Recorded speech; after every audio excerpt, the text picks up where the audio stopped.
Hey, what's up? Welcome back to another session of Reddit stories and Minecraft. Today, I'm deep underground in my ever-growing fish farm I'm trying to build. Honestly, at this point, it's less base and more labyrinth. I've got a lineup of wild stories for you. A prison breakout gone wrong, a coworker pen heist, family betrayals, you name it. So grab your snacks, settle in, and let's dive into the chaos together. No judgment, just honest takes. Fair warning though, some of these get pretty long, so get comfortable. Alright, let's see who's in the wrong this time. The first story is from the subreddit r/todayIfuckup.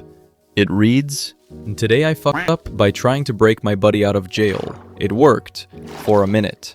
This is the story of a jailbreak that actually worked for about a minute. It happened years ago. I won't share certain specifics and I'll use fake names, but this was the most epic screw-up I've ever been part of, and it was mine. At the time I was in the military, stationed stateside. One night, a group of buddies and I discovered Jaeger bombs. Round after round, we kept them coming, and before we knew it, the night had flown by. My friend Brian offered to drive my roommate and me back to our off-base apartment. We didn't make it far. A car full of three 21-year-olds leaving a bar at 2 a.m. near a military base? That drew police attention. We got pulled over, and as soon as the officer reached Brian's window, it was clear we were drunk. All of us admitted it.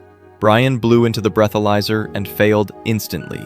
He was cuffed and placed in the back of the patrol car. Then the officer turned to my roommate and me. He explained that if one of us blew under the limit, we could drive Brian's car home and save him the impound fees. We both tried. We both failed. Here's where it gets weird. The officer left us with Brian's car and the keys. Then he drove off with Brian to book him into the local jail. To this day, I have no idea why he left us like that. About 20 minutes later, my roommate and I had what seemed like a brilliant idea. A quick note. This all happened years ago, back when DUI penalties were just starting to become as serious as they are today. We were young, reckless, and unbelievably stupid. I don't condone drinking and driving in any way, and I'm grateful that nobody was hurt. Now back to the bad ideas. Both my roommate and I were military police officers. We felt guilty for letting Brian drive us, and now he was in trouble. So with zero judgment, we decided to drive Brian's car back to our apartment ourselves. It wasn't far, but that doesn't excuse the stupidity. And then, somewhere between leaving the bar and arriving home, we came up with the ultimate plan. We were going to break Brian out of jail. The master plan. Here's how it went down, step by step. Return Brian's car to our apartment. Brush our teeth, pop in gum.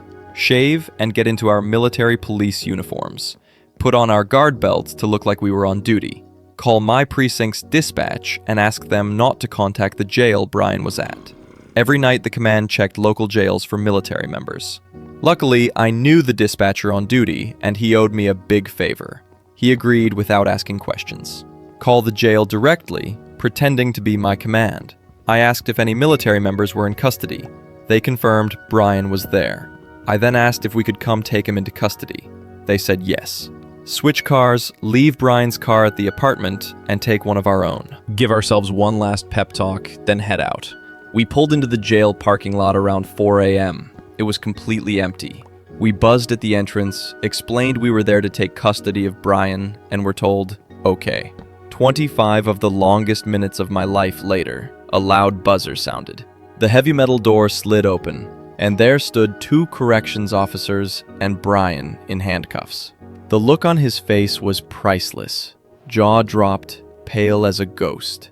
I told the officers I'd put my own cuffs on him so they could take theirs back.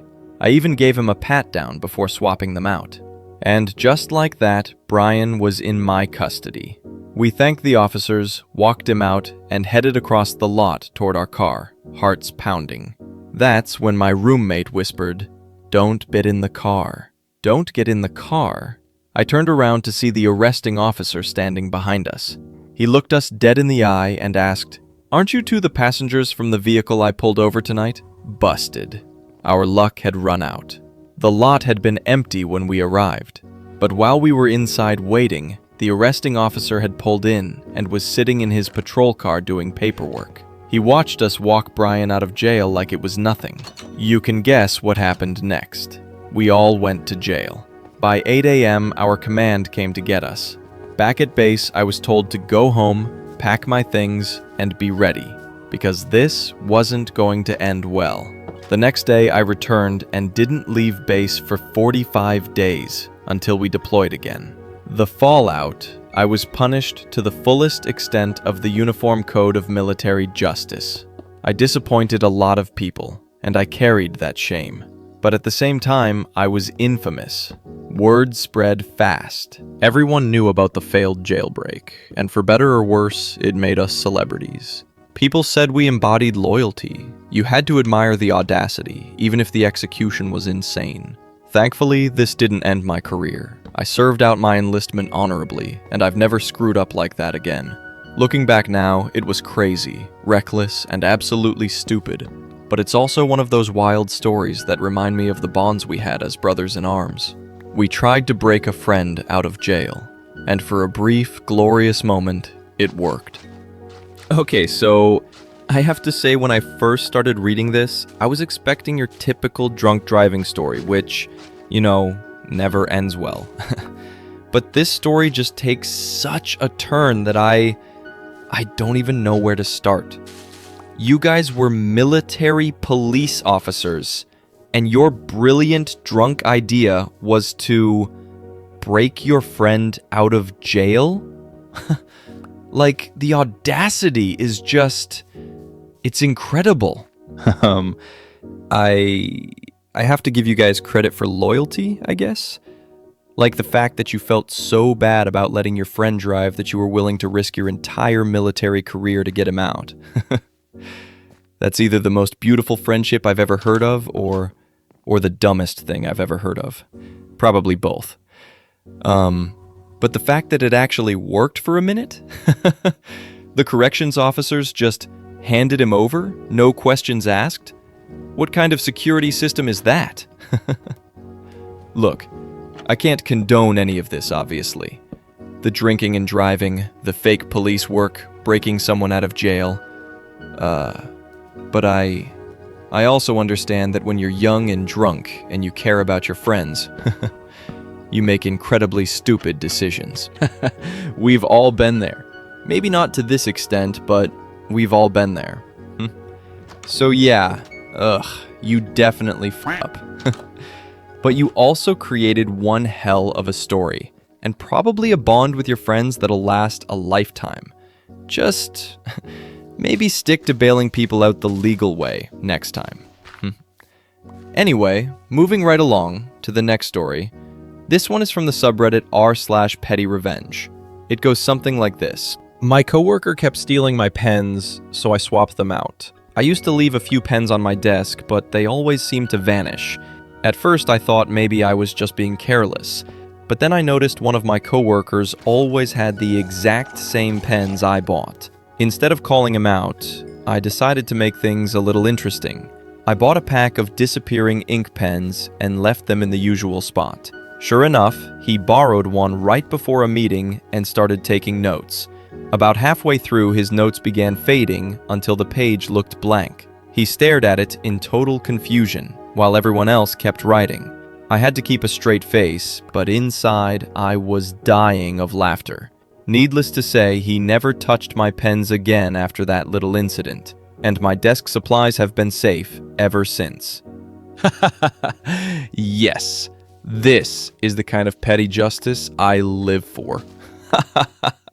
The sheer silent confusion he must have felt.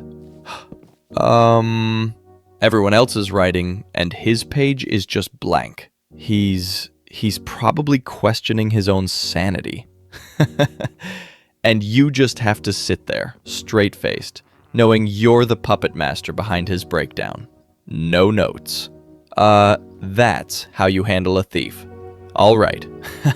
I have got another petty revenge story. Let me read that out. Neighbor kept treating my driveway like free parking, so I taught him a $300 lesson. Okay, so this is a bit long, but I need to get it off my chest. I live in a small cul-de-sac, nothing fancy, just your average neighborhood.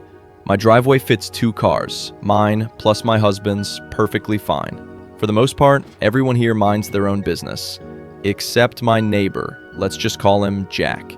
For whatever reason, he thinks my driveway is like extra parking for his family/friends. The first time it happened, I thought it was a mistake. His brother's car was in there, he said it'd just be a second. A week later, it was some friend of his dropping something off. I didn't love it, but I figured whatever, not worth making it awkward.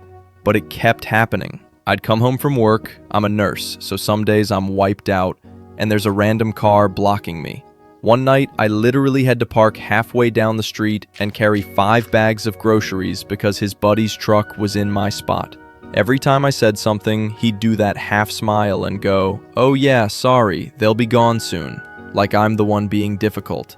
The final straw, I get home late Friday night after a 12-hour shift, still in scrubs, starving, with takeout that's already getting cold in the passenger seat. And boom, a giant white SUV just parked dead center in my driveway. Not even off to the side, like full on blocking me from even pulling in. I knock, no answer. I call Jack, he finally picks up and super casual goes, "Oh yeah, that's my in-laws. They'll only be there a couple hours. Just park on the street, it's not a big deal." That was it for me. I called a tow truck. And yes, I checked before.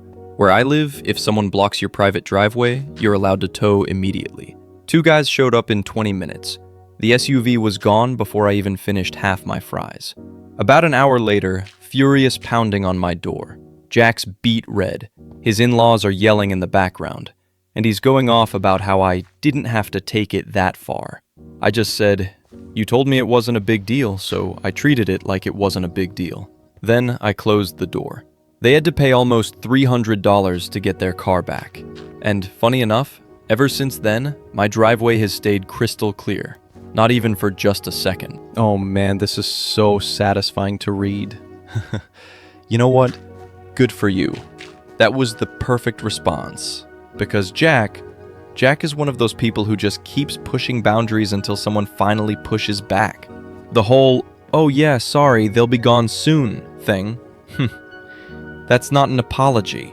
That's him training you to accept being disrespected. Ugh. You tried being polite.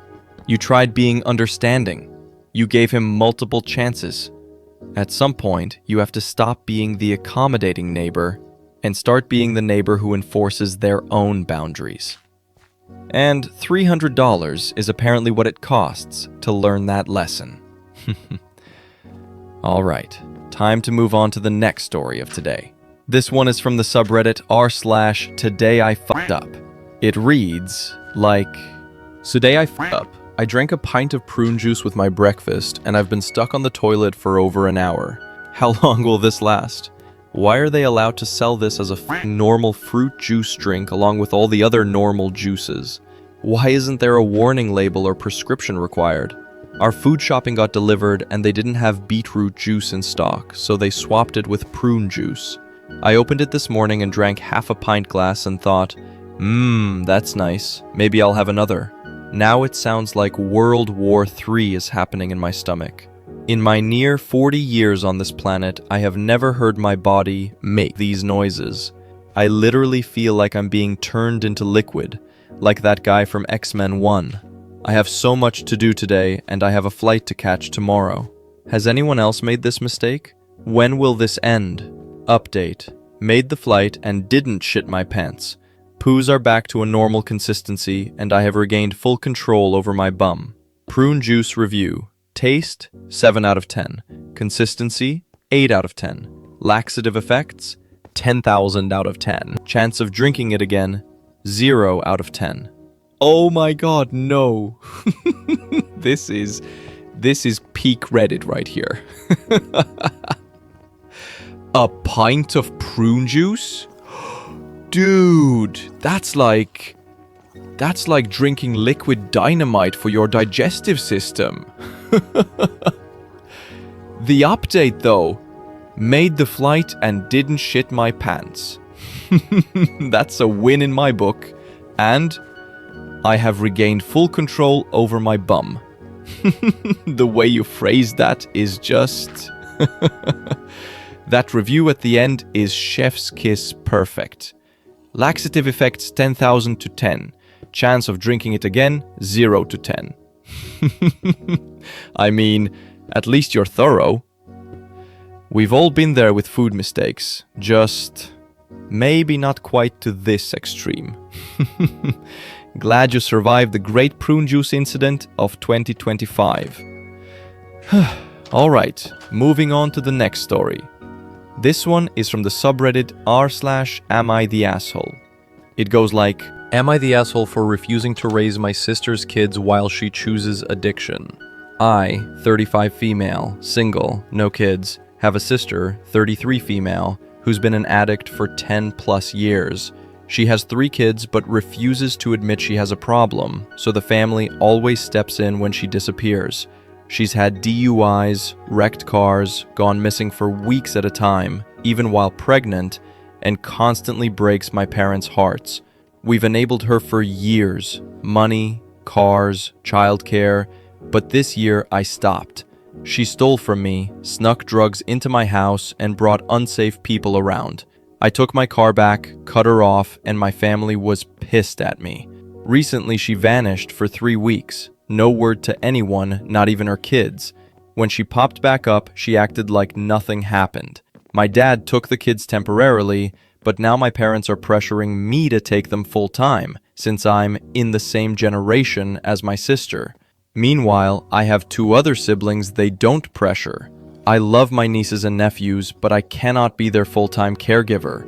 I'm single, don't have childcare resources, no financial help, and I didn't choose to have kids. My therapist says it's okay to say no, but my family is guilt-tripping me non-stop. Am I the asshole for refusing to take them in when their mom chooses addiction over them? Edit. I think I feel guilty because I don't want the kids to grow up and resent me because I didn't take them in. I don't want them to feel unwanted because my mom reminds them that she doesn't want to care for them daily and is unashamed of it. I wanted to clear up a few things. I have called CPS 3 times this year for neglect and to document her addiction in hopes they will offer her some mandated help and to protect the kids when they are in her care. My other 2 siblings are men. The children's father is not a viable option. He also is an addict, distributes, and is in between homes. OP of this post left a short update after this. Let me read that for you. Update. I found out today that the father's girlfriend called CPS on her for neglect and concern. CPS went out and investigated and found nothing wrong with her living situation, and she passed the drug test. I love my sister, and I want her to succeed in life, but I know that she can be very manipulative in these situations. She still does not acknowledge her substance abuse and refuses to get help. I will be keeping my boundaries, standing firm and continuing with therapy. Thanks again. This is just absolutely heartbreaking. And infuriating. You are not the asshole. Not even a little bit.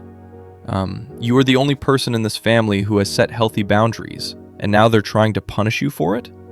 And the guilt you're feeling, I get it. You love those kids, and you're terrified they'll grow up thinking you abandoned them. But this isn't your mess to clean up. You have a right to your own life. Your therapist is 100% correct. And the update? Of course she passed the drug test. Manipulators are good at manipulating. It doesn't mean the problem isn't there. It just means she knows how to hide it. Sticking to your boundaries is the only right move here. It's hard, but you're doing it for your own survival. Keep going to therapy. You're doing the right thing. Moving on to the next story, I warn you, this one will be a long read. I have gone through this story once. Man, this is wild. So I'm not going to be interrupting much in the middle. I'm just going to read through the whole thing, and then we'll talk about it at the end. I'll be reading all the updates at once, too. Alright, this story is from the subreddit r/bestofredditorupdates. It reads, I've found out why my husband hides his best friend from me, and I don't think there's anything I can do about it. I'm writing this on a throwaway because I have friends that use Reddit on occasion. I, 26 female, have been married to my husband Dylan, 26 male, for 3 years. We got together when we were 17, but we've known each other since the 4th grade. I love my husband. He's the total package. Funny, sweet, smart, and attractive. He's made my life amazing, and he's who I fully intended on spending the rest of my life with. We attended all the same schools from the time we met up until college. In that time, we've both made our own friend groups. He's been more connected with his friends than I have, and because of that, I've become a part of the group as well, I'd like to think.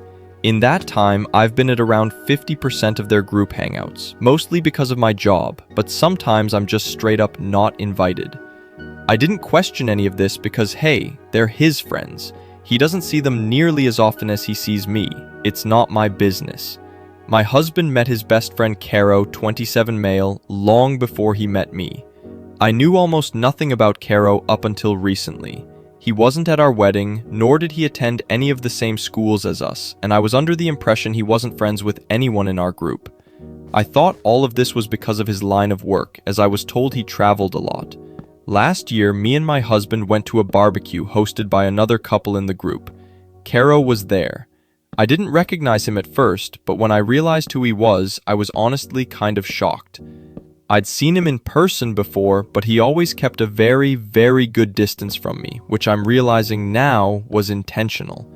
Anyways, he's totally stunning. He looks like he could be a supermodel. When I attempted to make conversation with him, he seemed really nervous and totally shut me down after a few sentences. When I mentioned this behavior to anyone else, they also shut me down, saying things like, "That's just how he is," or "Maybe you said something that offended him." In short, no one would tell me anything about Caro, at all. Any conversation that involved him was a no-go. At the end of that night, I tried talking to Dylan about his behavior. He told me Caro didn't like me. I was confused because I'd hardly seen him in person at all, let alone actually talk to him. The excuse my husband gave was that he disliked me because I cheated on my husband once in college, and Caro was too stubborn to let it go.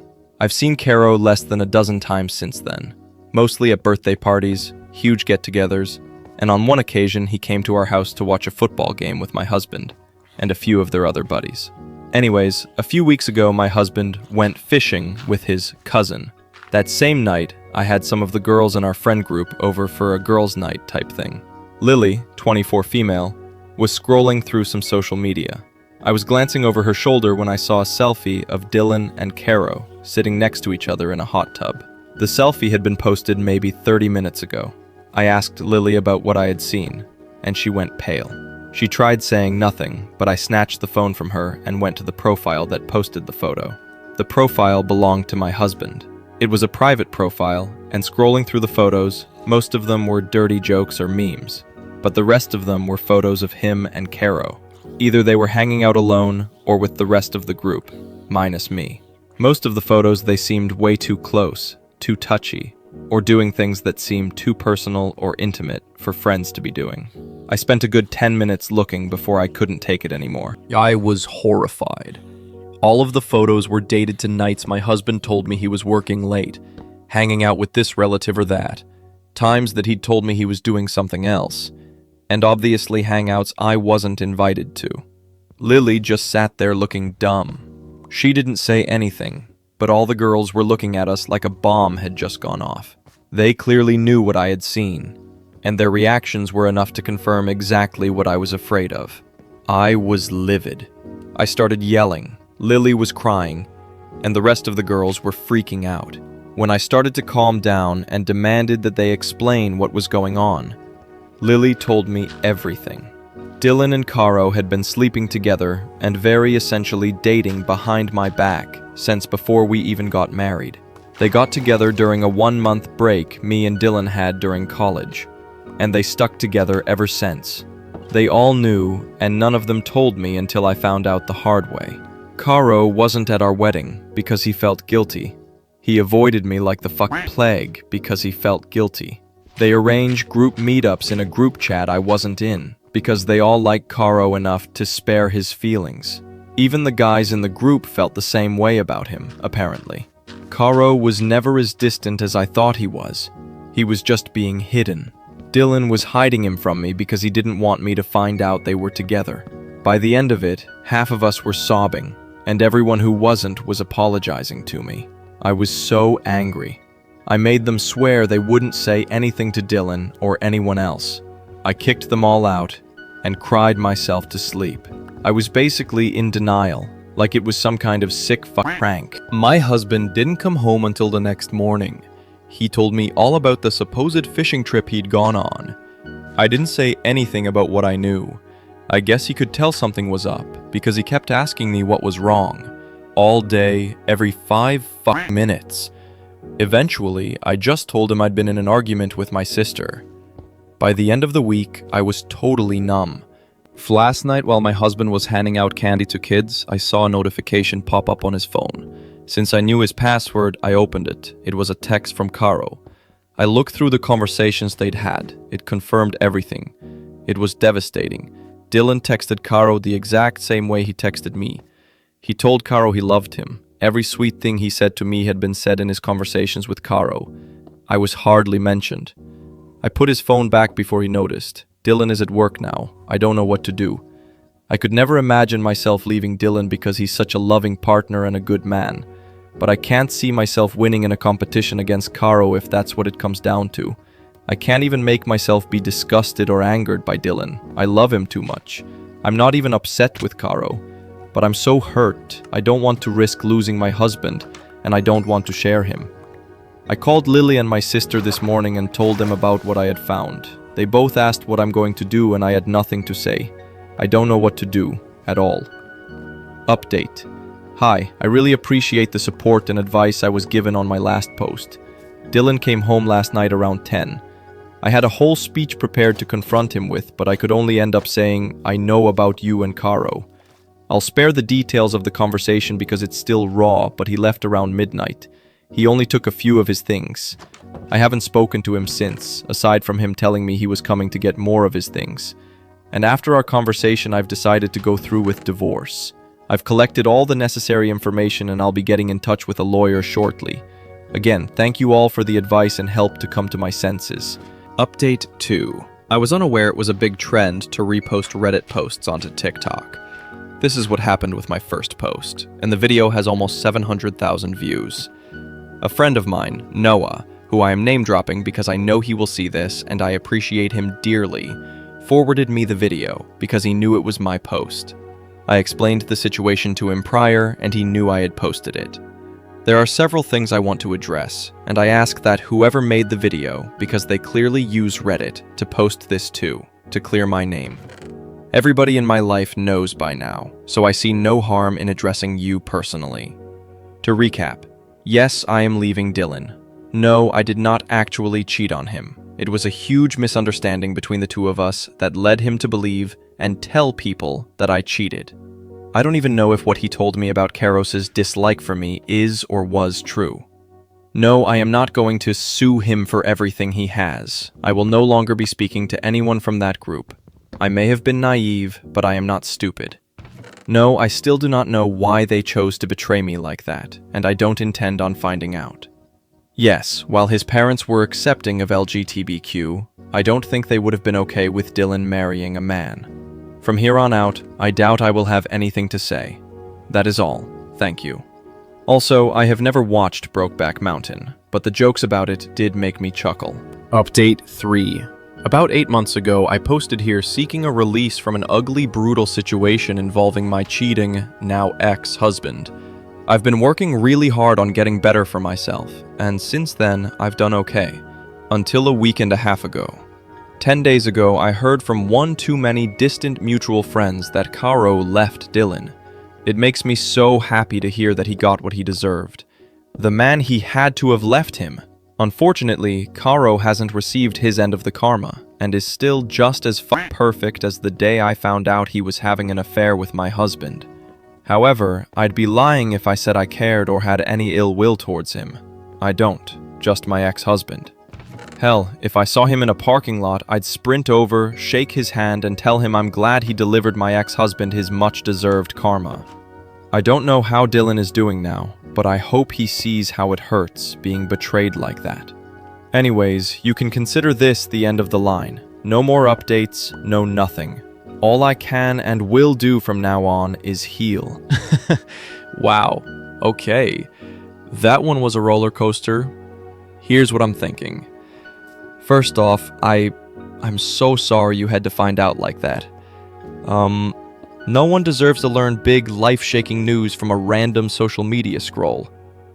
I mean, your husband, your friends, everyone kept this from you? That's next-level betrayal. How do you hide an entire relationship right under someone's nose for years? And this fishing trip cover story. I can't even imagine coming up with something that lame at 10 p.m. after standing in the rain handing out candy. You loved him, you trusted him, and he chose to betray you. That hurts.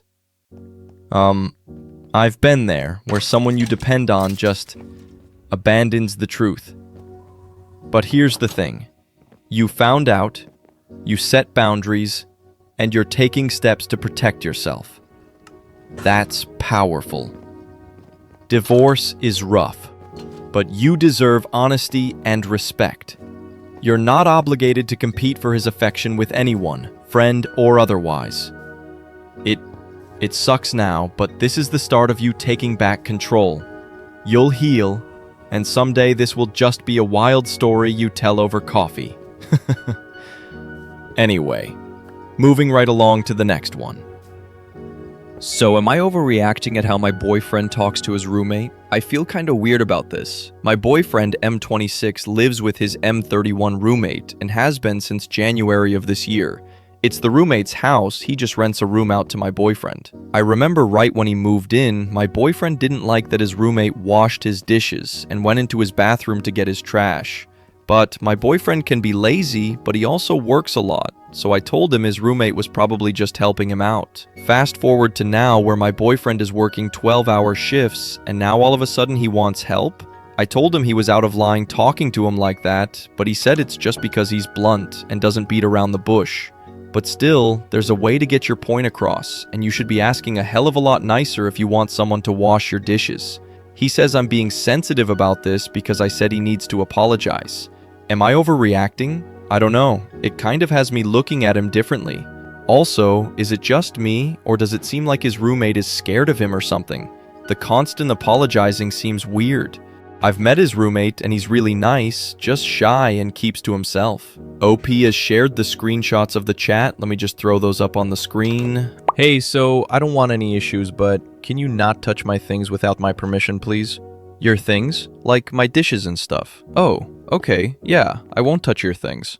I was just trying to help, that's all. I apologize. Like going into my bathroom and getting my trash. I just try to collect all of the trash before the garbage pickup. But I'll stay out of your things. I'm sorry. I don't go through your personal things, I just get the trash. So when I work 12-hour shifts, I really don't want to come home to a pile of dishes in the sink. What do you mean? I mean, if the dishes sit in the sink for 2 days, you can wash them. I wash mine, then you can wash mine. Not trying to start shit, but I'm tired as hell when I get off, and to see the dishes just piss me off. You're at home all day. You told me not to touch your things. I'm so confused right now. Is it not common sense, if I haven't washed the dishes in 2 days, that something is wrong?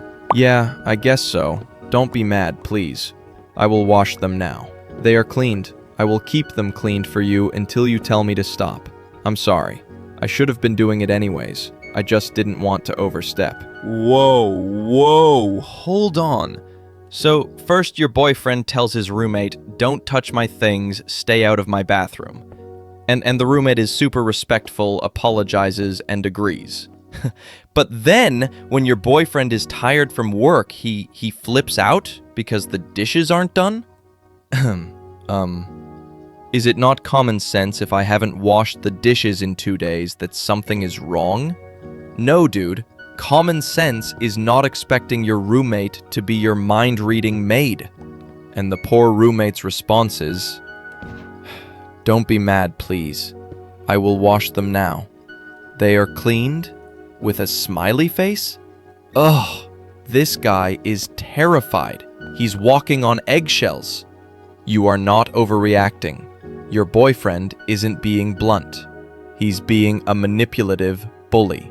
The roommate is clearly scared of him, and that is a massive, massive red flag. This isn't about dishes. It's about control. All right. That's all for today's stories. Thanks for sticking around and sharing these wild Reddit moments with me. If you enjoyed hanging out, don't forget to like, subscribe, and hit that bell so you don't miss the next one. Drop your thoughts in the comments. What would you do in these situations? I appreciate every single one of you for tuning in. Stay kind to each other, and remember, life is messy, but we're all just trying our best. I'll catch you in the next video. Keep slaying and have an awesome day.